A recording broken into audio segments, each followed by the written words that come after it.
Happy Friday, everybody. We are following up on a lot of new complaints about the dentist in Lewiston. Plus, a big tank coming to the big screen, and it comes from Maine. We'll check it out. And how to spot fake news using Facebook. This is News Center now.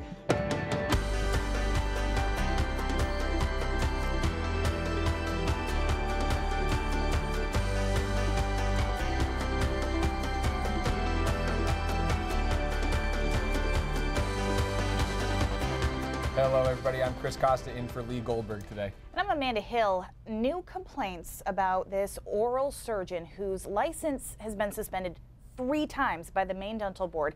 And no one from the dental board wants to answer why he still has a license. After our story aired about Dr. Jan Kipax last night, viewers called to us, wrote to us, sharing similar complaints to those already leveled against the doctor. So today, we went to get answers. First to Dr. Kipax's office in Lewiston. Hi, I'm Chris. I'm from News Center. How you doing? I can't hear you. No comment at this time. I understand, but there's a lot of people who have a lot of questions, and here's the thing. I don't want people to have I just don't want people to put out claims without having him give a fair chance to hear his voice. That's all. So we just went and knocked on the door. One of the receptionists answered, and she said they had no comment at this time. We wanted to tell them, hey, we want to make sure that Dr. Kipax has a fair voice in all of this with all of the complaints that are coming out. But she didn't open the door, and they walked away. When you have finished recording. So we called Kipax's attorney, James Bello, and left another voicemail. Hi, Mr. Bello. This is Chris Costa calling from News Center. It's on to the Maine Board of Dental Examiners.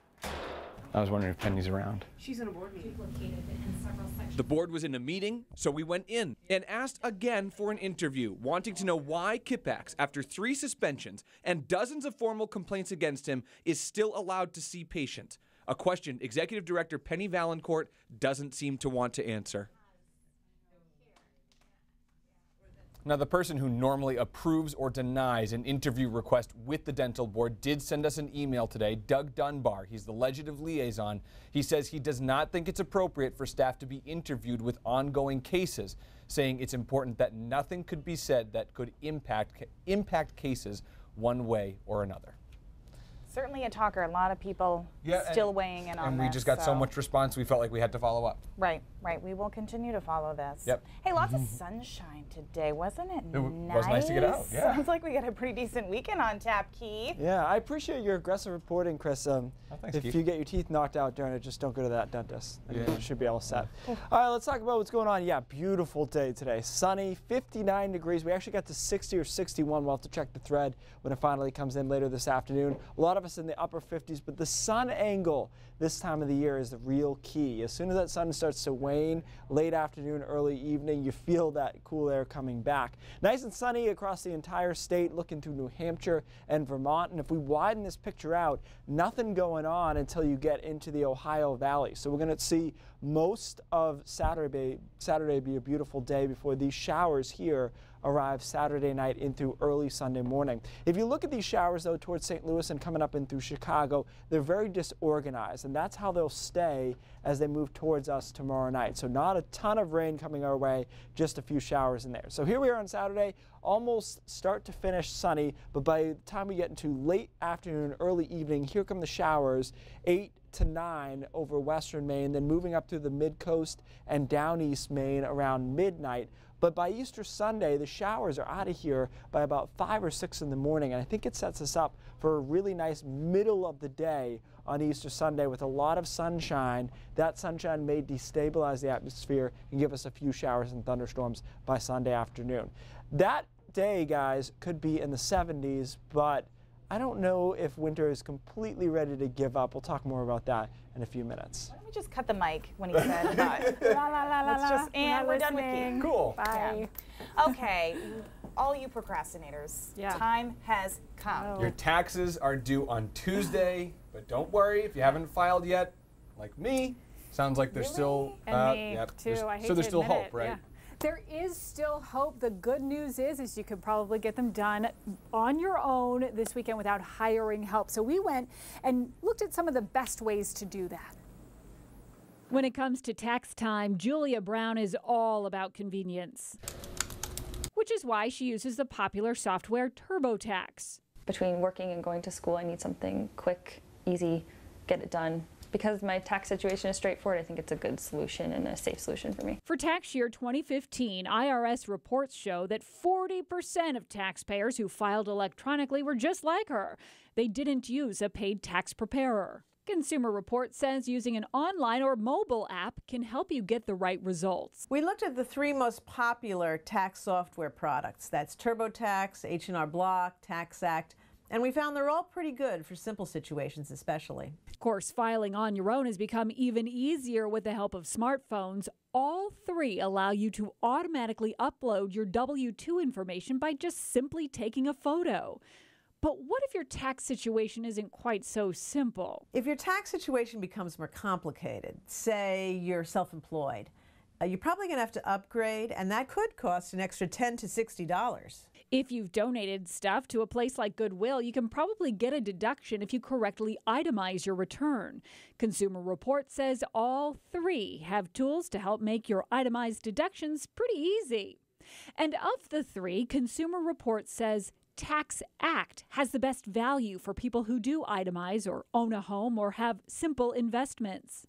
As for Julia Brown, she saw her federal refund automatically deposited into her bank account just 12 days after she filed. Now, if you file on your own and run into some problems, these tax prep products do actually allow you to contact them if you need some help with them. They offer some tax advice from the trained professionals. And again, don't panic, but tax day is on Tuesday. And more news now for you this afternoon. The water isn't safe to drink at 2 schools in Maine after elevated levels of lead were discovered. The investigation started after one student started asking some tough questions and exposed a major problem at Boothbay Region Schools. The student requested testing of the water. After checking about every fixture, about 1/3 of the tests showed elevated levels of lead. The school brought in some bottled water and ordered more testing. Of course, many of you know lead can affect a child's brain development. Former Patriots player Aaron Hernandez is not guilty for a double murder in Boston in 2012. A jury handed down their decision on the old Patriots tight end this afternoon. Hernandez is already serving life in prison for the death of Odin Lloyd. And Senator Bernie Sanders will be in Maine on Monday. He's traveling with Democratic National Chair Tom Perez. They are kicking off a nationwide tour to talk about growing a stronger grassroots party that can actually win some nationwide elections. Of course, again, that is Monday night, Portland State Theater. All right, cool. Thanks so much, Adrian. Hey, when you're scrolling through Facebook, past the engagement pictures, the wedding pictures, the baby pictures, the dog pictures, you can actually find a lot of news on there. I think it's mostly news, but how do you know if that news is real? The social media site is now showing its users ways to help spot fake news. We'll explain how it works next on Now.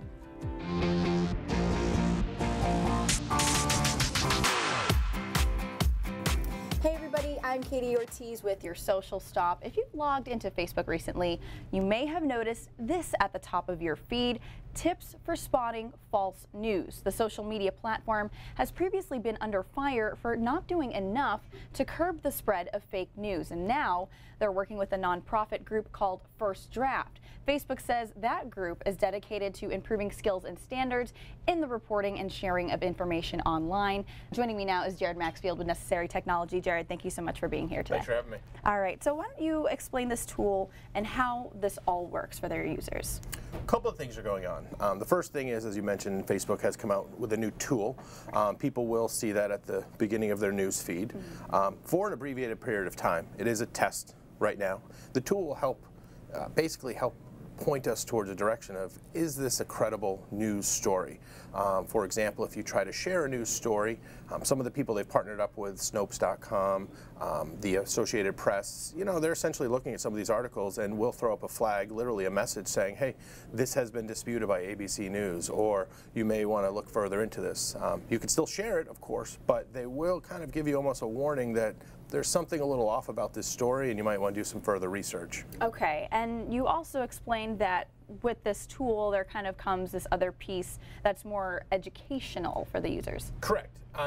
You know, a big part of it is there's never going to be a computer program or an algorithm that can feed out or filter out every fake news story or Right. bad news story or even inaccurate news story.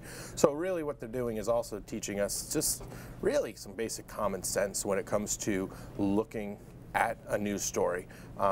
Very simple things like actually read the news story. Anyone that reads the comments on Facebook, I know I love to read comments on news stories, it's clear that some people actually literally only read the headline and never actually read the story and feel fully comfortable, you know, sharing that.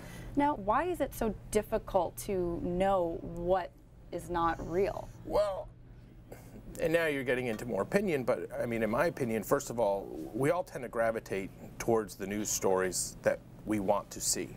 You've heard the term probably clickbait. Yep. You know, clickbait is designed to sensationalize, make something sound over the top, and induce us to click on it. I always tell my customers it's like when you go to a restaurant and the waiter says, "Don't touch the plate, it's hot."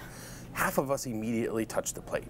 You know, it's just human nature, and that's what these guys are taking advantage of. They're taking advantage of the fact that you see something sensational, you see something over the top, and you want to click on it. But that right there should be, you know, a big stop sign, a red light. Hey, is this too good to be true, or something like that. Absolutely. Jared, thank you so much for being here Thank today. you. That's it for your social stop. Well, back to you. Actually, some very, very good advice. Yeah, for the future. totally. Especially the too good to be true stuff. I mean, I feel like that's something that sometimes we end up reading these articles and we Right. say, "Oh my gosh, wow, did you see this article?" And then, you know, there you go. Turns Right. out it's not true. So. Yeah. All right. Hey, Keith is going to tell us more about the weekend when we come back. Full of sunshine. The latest Fast and Furious movie has just hit theaters, and one of the stars comes directly from Maine. We're not talking about Vin Diesel, we're talking about the real reason 8 of these movies exist, the cars, or in this case, a tank. Right. The Ripsaw EV2 was built by How and How Technologies in Waterboro, and it's kind of awesome. Then again, so is most everything designed and built by the twin brothers, who started their company to make a difference in the way we live. From machines that can push a wheelchair through any terrain to robotic shields that protect firefighters and SWAT teams. So, of course, we wanted to know what fuels the How duo. If you die tomorrow, do you want to die living on a pile of gold that goes nowhere? Do you want to know that you had an impact? You impacted your society, you impacted your friends, you impacted people that were, hurt in our society. We're building some really, really extreme vehicles to the likes that have never been seen before on Earth, maybe the multiverse. He makes up words sometimes. I'm not even sure. Is it real? It's hard to keep Jeff and Mike Howe on topic, but these brothers have been designing and building life-changing technology for years.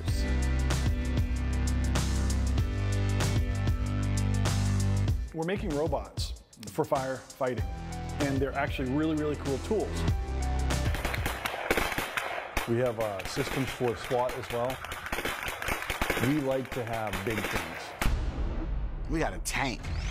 This is heaven. One of those big machines has made its Hollywood debut. 10,000 pound, 800 horsepower, 1,200 foot-pounds of torque.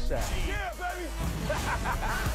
But that's just a blip on the radar compared to one of their smaller designs, the Rip Chair. And I was messed up for a really long time in my head.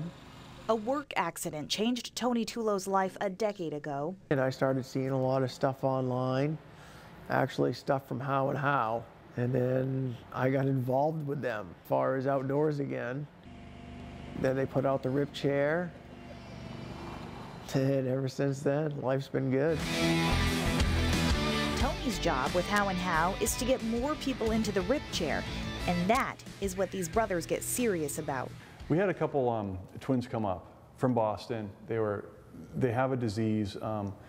And the sad part is that they're going to die between the ages of 27 and 28 years old. So we get them in the Rip Chairs, they're out doing their thing.